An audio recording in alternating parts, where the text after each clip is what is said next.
Fala pessoal, tudo bom com vocês? Se você não me conhece, meu nome é Babalaú e Fato aqui. Para você que já me conhece, muito obrigado por continuarem aqui no nosso canal. Para entrar nessa sequência do nosso vídeo chamado Religare Parte 2. Bom, se você perdeu a parte 1, a gente está falando do princípio das religiões e hoje a gente vai falar literalmente dos fundamentos do culto a Orumilá. Ok?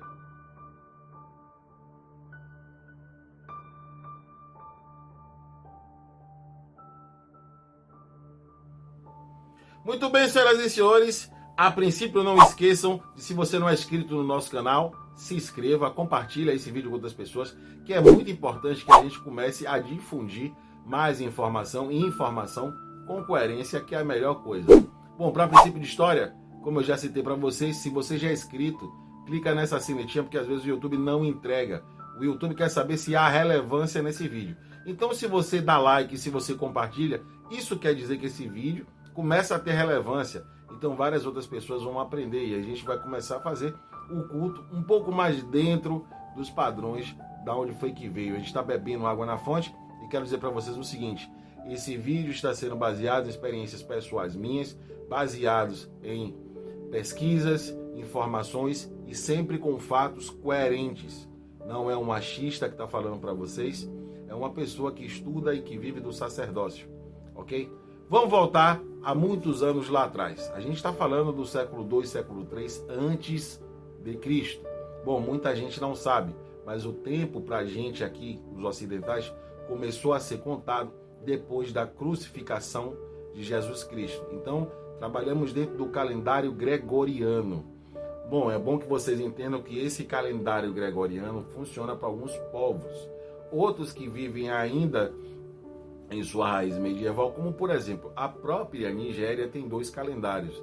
Eles trabalham semanalmente com o calendário gregoriano, mas o povo de Orixá vive dentro do calendário chamado Ekojodá, que é o calendário do tempo do Orixá. Então é um pouco diferenciado. Bom, a princípio eu queria falar com vocês primeiro dos costumes. Bom, muita gente vai dizer assim, não, a origem do Ifá não é do Oriente Médio, o oráculo de Ifá ele não vem por conta da geomancia. Gente, vamos pesquisar só mais um pouco para a gente entender. Toda a religião ela parte de alguma coisa, ela parte de algum ponto. E o Ifá não foi diferente. O Ifá tem muito enraizamento muçulmano e eu vou explicar para vocês o porquê. A gente tem muita ideologia dentro da nossa religião, palavras, e obviamente esse costume veio. Com o tempo ele foi adquirindo outros conhecimentos e se transformou na religião que a gente conhece hoje. Por exemplo, é muito comum que todo muçulmano crie barba. É muito comum que todo Oloriexu crie barba. É muito comum você ouvir a palavra até dentro do candomblé, a palavra aláfia, que significa Alá quis assim. Alá proporcionou que isso fosse assim. Dentre outros costumes que nós temos. Por exemplo, vamos tomar como base a nossa escrita. Geralmente, essa imagem que você está vendo desse caderno aqui, eu coloquei essas setinhas para você perceber. Observe que nós escrevemos sempre da margem para a borda do nosso caderno. Nós escrevemos sempre da esquerda para a direita. Né? Todo o povo do Oriente Médio vai escrever sempre da borda para a margem. Vai escrever diferente. Eles vão escrever da esquerda para a direita, enquanto nós escrevemos da direita para a esquerda. É a mesma forma que nós, babalaôs, lemos quando a gente está tefando o Odu, quando a gente está tirando o Odu para alguém. A gente lê da esquerda para a direita, de cima para baixo. Isso é mais uma prova que a origem do Ifá ele é do Oriente Médio. O próprio nome Orumilá, né? O próprio nome Oxeremabô.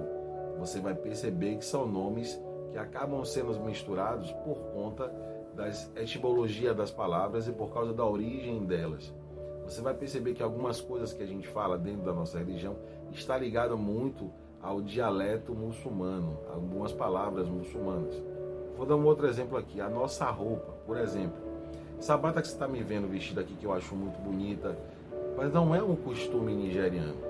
Essa imagem que vocês estão vendo agora é do povo aborígene da Nigéria.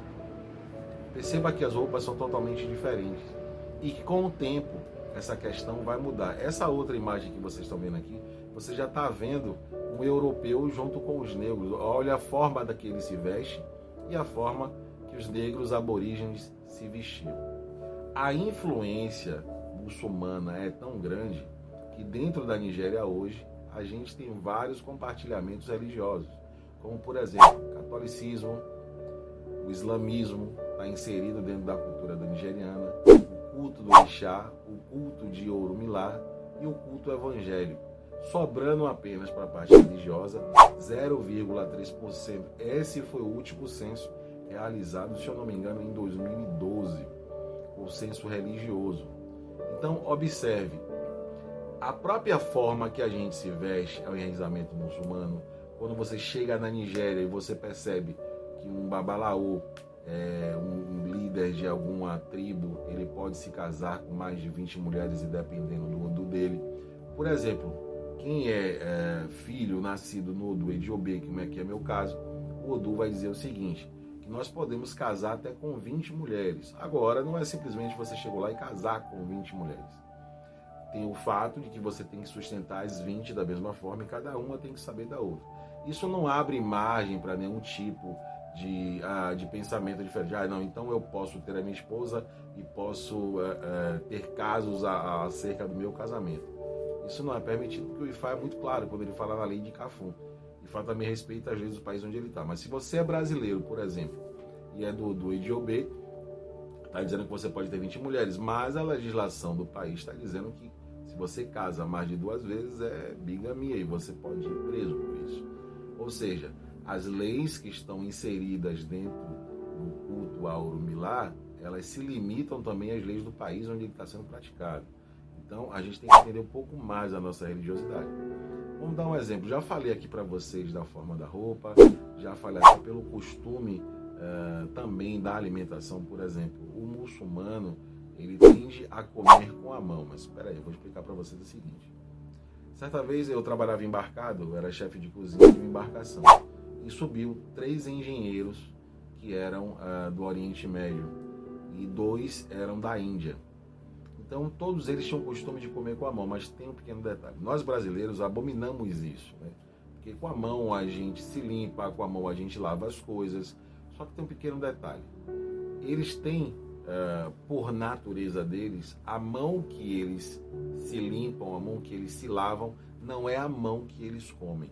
Isso também é um costume iorubá, que poderia ter existido no Iorubá, mas eu sei com toda certeza que também é um costume muçulmano quando eles estão se alimentando com a mão. Talvez hoje mais não, por conta da evolução, por causa da tecnologia, a invenção dos talheres, mas se você não for comer um tabule, que é um prato árabe, por exemplo, você vai enrolar a comida dentro de uma folha de alface e colocar diretamente na boca. Mas eles sempre vão comer com a mão que eles não se limpam. Então é um detalhe muito importante também.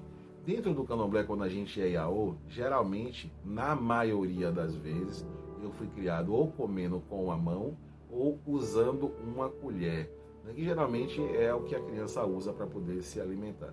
Então existem alguns costumes muito interessantes. Quando a gente vai penetrar mais um pouco na religião, a gente começa a perceber que os babalaôs da Nigéria, eles podem casar várias vezes, que é um costume muçulmano, é ele que manda na casa. Se ele falece, é o filho mais velho, o homem, que vai assumir as responsabilidades e o respeito passa para esse filho. Isso é um costume de lá do Oriente Médio que veio para a Nigéria também. Toda a base do Ifá foi construída em cima disso. Então, quando as pessoas perguntam, o Ifá é machista? Não, ele não é machista. Ele é patriarcal, como eu já falei no vídeo passado, existe a presença muito forte da mulher e muito importante. Dentro do culto a Orumilá, existem autores de literaturas que vão dizer o seguinte: o culto de Orumilá é um culto que não é politeísta, ele é monoteísta. Aí você vai perguntar o seguinte: peraí, mas a gente cultua vários orixás, então não é politeísta. E eles vão alegar o seguinte: é monoteísta pelo fato de que a gente acredita em apenas um Deus. A gente nunca chamou o orixá de Deus. Então a gente acredita em Eledumare. E quem são os orixás na Terra, babá? Os orixás na Terra são as expressões do poder de Eledumare, que não são Deus, são expressões do poder que Eledumare tem. Logo, Esses autores entendem que nós somos monoteístas, porque acreditamos em só um Deus, em Eledumare, e na Terra existem as expressões do poder de Eledumare. Daí explicada essa questão, por conta que os autores acham que nós somos monoteístas. Bom, pouco importa se nós somos monoteístas ou politeístas, o que importa é que a gente é devoto de Orixá, e o Orixá responde a todas as nossas necessidades. Levando em conta também, além dos costumes sociais, os costumes de vestimenta, a forma do oráculo, vamos fazer também só mais um comparativo aqui. Eu conheci Babalaúste na minha história, disseram que nada tinha a ver a geomancia com o culto de Orumilá. Mas observe, tá vendo esses símbolos aqui? A grande diferença da geomancia para o tefado de Orumilá, eu vou mostrar para vocês agora. Estou mostrando para vocês nessa imagem aqui o símbolo da geomancia, ok? Vocês estão vendo toda a escala geomântica, como é que funciona. Agora a gente vai pegar só um símbolo geomântico e vamos transformá-lo em dois. Então ele vai virar um meije, que não é tão diferente dos odus que nós vamos ver aqui na escala de Orumilá. Vamos botar uma do lado da outra para a gente poder ver melhor. Agora a gente tem a imagem dos gráficos geomânticos e nós temos agora aqui os gráficos de Orumilá. Perceba que a similaridade é muito grande. Vocês vão ver nessa imagem também aqui o que acontece. Esse sacerdote sentado ao chão, né, ele está tefando na areia. Vou explicar isso para vocês. Naquela época, a geomancia, como o próprio nome já está falando, geomancia, a arte de divinatória através da terra. Vamos entrar em um pequeno adendo aqui também. Não existe só a arte divinatória da terra. Existe também a hidromancia ou aquomancia, que são pessoas que olham em copo, pessoas que olham para rio, pessoas que olham para o mar. Eu particularmente conheci o finado seu Manuel Rufino, que não é o mesmo sacerdote Manuel Rufino de lá que iniciou muitas pessoas no Tancredo Neves, não é o mesmo. Era um senhor que tinha uma casa de umbanda, ele tinha alguma coisa com o europeu, que ele era muito branco, ele tinha o olho azul. Então a vidência dele, ele abria a janela ali no Santo Antônio ali do Carmo, eu vi isso, eu era muito menino, e ele olhava para a Baía de Todos os Santos, ele olhava para o mar e ele tinha a vidência olhando para o mar. Existem pessoas que praticam a piromancia, que é a arte divinatória de olhar no fogo. Existem pessoas também que olham na borra do café, existem pessoas que jogam runas, tarô, cartas. Todas essas expressões são expressões oraculares, que cada uma dessas deve ser respeitada. Muita gente me questiona, o culto de Orumilá, quais são os oráculos que vocês têm? Nós, Babalaús, consultamos ou com o Iquim ou com o Opelê. Ah, mas tem Babalaú na Nigéria que também joga com búzio. Bom, isso é muito particular de cada um. Eu prefiro a consulta com o Opelê ou a consulta com o Iquim. Tem pessoas que vão jogar o Eridilogum e são exímios consulentes. Tem pessoas que vão muito a fundo. Isso é do oráculo, isso é da pessoa e isso é a prática que a pessoa tem junto ao oráculo. Não existe oráculo maior nem melhor do que ninguém. Existe a desenvoltura que o sacerdote tem utilizando aquela ferramenta para chegar no fim que ela quer, que é trazer informação coerente para aquela pessoa que está ali consultando, que está desesperada, que está precisando de um auxílio, está precisando de uma ajuda. Eu quero deixar bem claro para vocês uma outra coisa. Existe um processo dentro do culto ao Orumilá chamado de iniciação. Toda vez que uma pessoa faz um enxefá, tem famílias que consideram isso como uma primeira iniciação, tem famílias que não consideram como iniciação. Tem famílias que consideram o Odu temporário como importante, tem famílias que não consideram o Odu temporário como importante, mas a verdade seja dita, existem famílias, no meu caso, quando eu fiz o meu primeiro enxefá, eu me orientei vários anos por esse Odu temporário e me foi muito satisfatório, até o dia que eu fiz a minha iniciação e saiu o meu Odu, né, que também tinha muito a ver com as proibições, o que eu podia fazer, o que eu não podia fazer, as limitações que eu tinha dentro do meu Odu. Lembrando que tudo que você escolhe na sua vida lá em cima é o que reverbera aqui embaixo. Essa é a grande importância da iniciação em Orumilá. Ah, mas eu sou de Candomblé, eu sou de Umbanda. Você pode se iniciar para Orumilá sem problema algum. Mas eu posso cultuar outra coisa? Não há problema algum. Existem pessoas que são muçulmanas e são iniciadas para o culto Orumilá. Existem pessoas que são evangélicas e iniciadas para o culto Orumilá.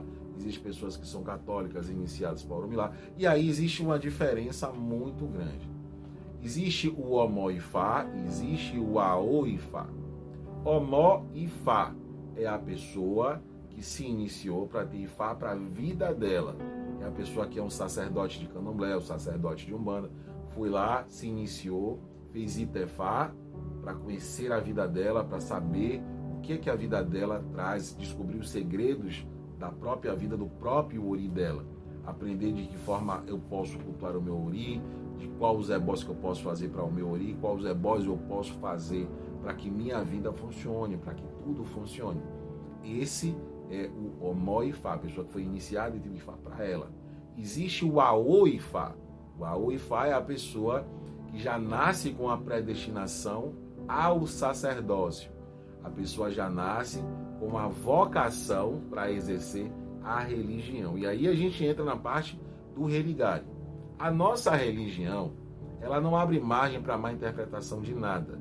Quando a pessoa interpreta de uma forma errada, o erro está no sacerdote que não passou a informação do jeito certo.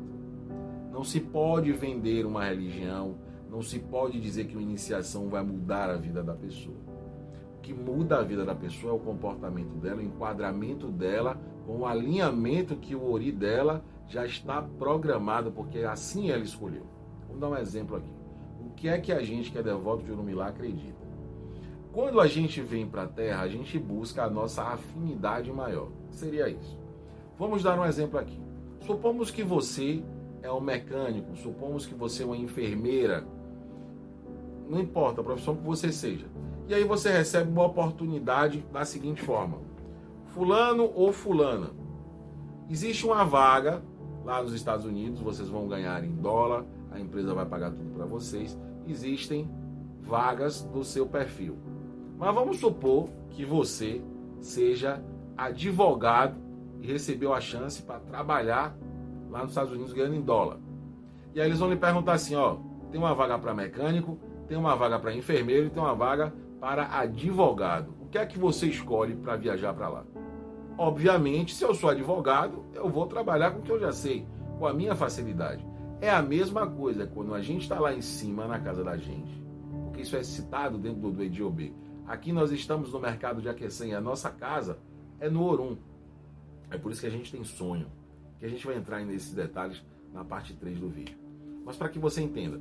Então, quando eu escolho vir e eu sou advogado, é essa afinidade que eu vou ter aqui na Terra, é essa vocação que eu vou ter. É a mesma coisa, as pessoas que nasceram com a inclinação ao sacerdócio, a pessoa que é padre, a pessoa que é freira, a pessoa que se torna pastor, o sacerdote da Umbanda, o sacerdote do Candomblé, o sacerdote do culto ao Orumilá, todas essas pessoas, em sua grande maioria, têm essa vocação. Eu bati minha cabeça há muitos anos da minha vida querendo ser chefe de cozinha. Depois eu desisti da cozinha, tive a oportunidade, fui estudar odontologia e saí no 6º período de odonto. Porque eu percebia que aquelas coisas para mim sempre estavam dificultando, não por uma dificuldade de assimilar a informação, mas sempre a dificuldade de seguir em frente, de ter dinheiro para comprar equipamento, tudo era mais complexo. Quando eu percebi, claro, com a ajuda dos meus mais velhos e outros babalaôs, que eu perguntava por que as coisas não funcionam para mim. Então esse babalaô, ele desenhou 4 bonecos, na verdade. Eram 3 com a cabeça redonda e 1 com a cabeça quadrada. Isso custou para eu entender muito. Então ele falou assim, esse primeiro boneco com a cabeça redonda aqui, esse é seu bisavô. Esse outro com a cabeça redonda do lado dele era seu avô. Esse do lado dele, seu pai, que deveria ser babalaô. Esse com a cabeça quadrada, é você que quer ser dentista. Ele aí saiu e não me falou mais nada a respeito disso. E passou esse tempo e depois eu vim entender. Eu vim compreender que meu Ori estava pré-programado para que eu fosse sacerdote. Então, dentro do sacerdócio, a minha vida começou a funcionar. A facilidade de comunicação, de aprendizado. É óbvio que o fato de eu ser sacerdote não quer dizer que eu não passe por dificuldade na minha vida. Todo mundo passa. Até porque eu fui iniciado em Orumilá e não em Orumilagre. Orumilá mostra pra gente o caminho que eu devo seguir. Ele não me obriga, ele não me castiga, ele simplesmente é uma bússola, é um farol que orienta o caminho de quem foi iniciado. Porém, ninguém nunca disse que seria fácil. Ninguém nunca disse que se você fizer Orumilá, a sua vida muda. Mas eu posso dizer para você, se você fizer Orumilá, a sua vida muda. Em que sentido? No sentido de você saber, de ter um manual de instrução da sua vida, de saber qual é o melhor caminho a seguir, você tem um GPS vivo. Agora, se você escolhe romper suas proibições, se está lá dizendo para você, você não pode beber, você não pode se entorpecer, você não pode se envolver em relacionamentos com mais de 2 pessoas, e você quer fazer tudo isso, você não pode culpar seu babalaô, você não pode culpar o Orumilá, você simplesmente tem que se policiar.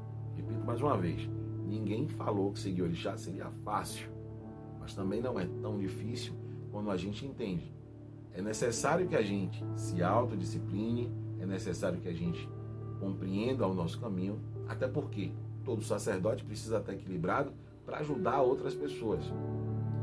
Toda religião é boa, basta que você não incline para um fanatismo, para que você entenda.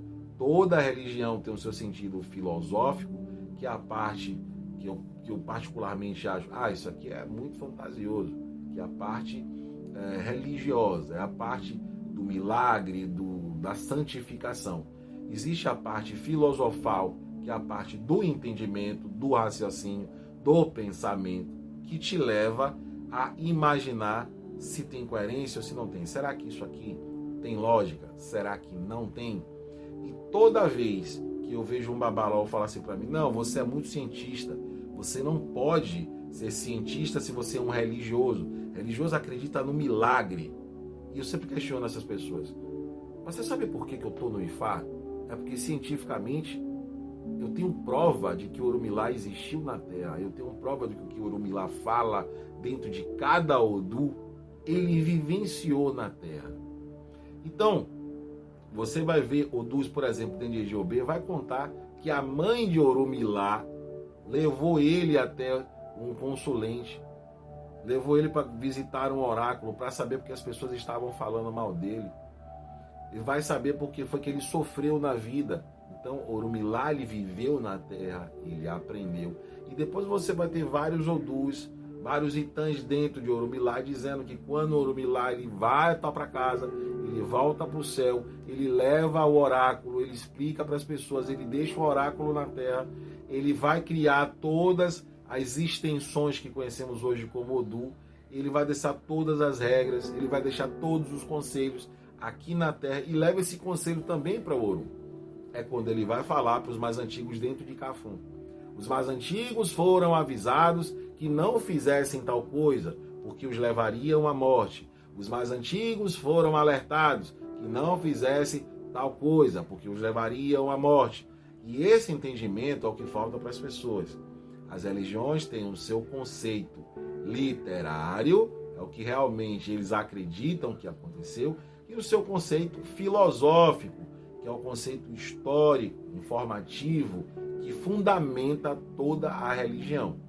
Nós, dentro do culto Orumilá, somos cientistas e religiosos.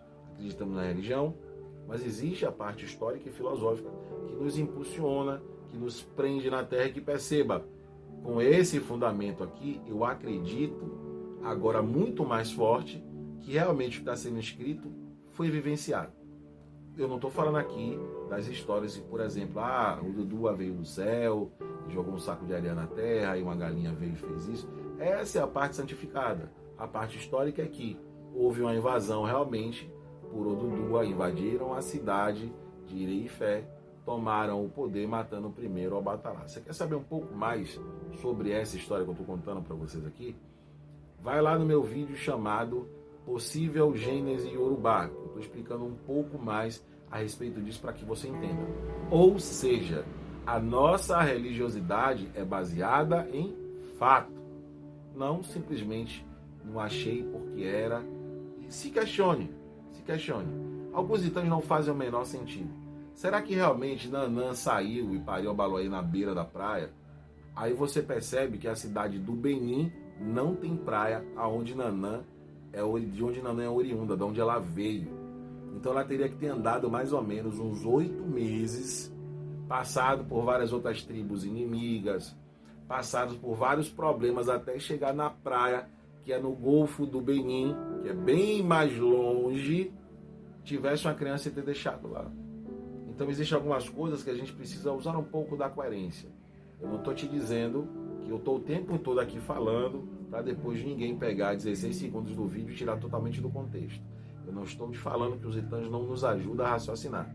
O que eu estou dizendo é o seguinte: contestem se aquele itã tem uma veracidade, se tem uma lógica, porque o orixá realmente existiu, é comprovado cientificamente, historicamente. Dito isso, a própria história de Xangô em Oió. Existem papiros que falam da dinastia, hoje, se eu não me engano, estamos na 75ª dinastia de Xangô, ou seja, existiu o primeiro Xangô lá atrás, que veio passando de geração em geração. Isso é fato, existiu. Ninguém contesta a presença de Jesus Cristo na Terra, porque existem relatos que falam que ele andou na Terra. É fato, pode ser comprovado, ninguém contesta, é isso? Mas a gente está falando de fé. Eu, particularmente, sou muito cientista e é essa ciência, essa comprovação do que existiu é que me faz crer que cada dia mais eu me apaixono mais pelo culto Orumilá, eu estudo muito mais e me dedico muito mais. Bom, eu espero ter ajudado vocês. Esse vídeo vai ter uma resenha que a gente vai fazer a live e na live a gente vai tirar todas as dúvidas que vocês tiverem, ok? Muito obrigado por estarem comigo aqui até o final desse vídeo de Religare parte 2, viremos falar da parte 3, onde a gente vai tirar mais dúvidas. Se você está com alguma dúvida, deixa aqui embaixo, aqui na live, a gente já coloca aqui pontilhado tudo, a gente marca, a gente vai citar o seu nome e a gente vai tirar a sua dúvida exatamente na hora da live. E vamos fazer outros vídeos também comentando, ok? Mais uma vez, obrigado pela sua audiência, pela sua paciência, por ser essa pessoa maravilhosa. E seja justo com a gente, todo esse trabalho que a gente tem, não custa nada você deixar um like aí, né, e agradecer. É o que a gente pode fazer para vocês, é agradecer a sua presença aqui e agradecer muito esse like que você está deixando aqui. Mais uma vez, obrigado pela sua audiência, pela sua paciência, por ser essa pessoa maravilhosa e por você ter dado esse like que ajuda muito o nosso canal. Obrigado e até o próximo vídeo.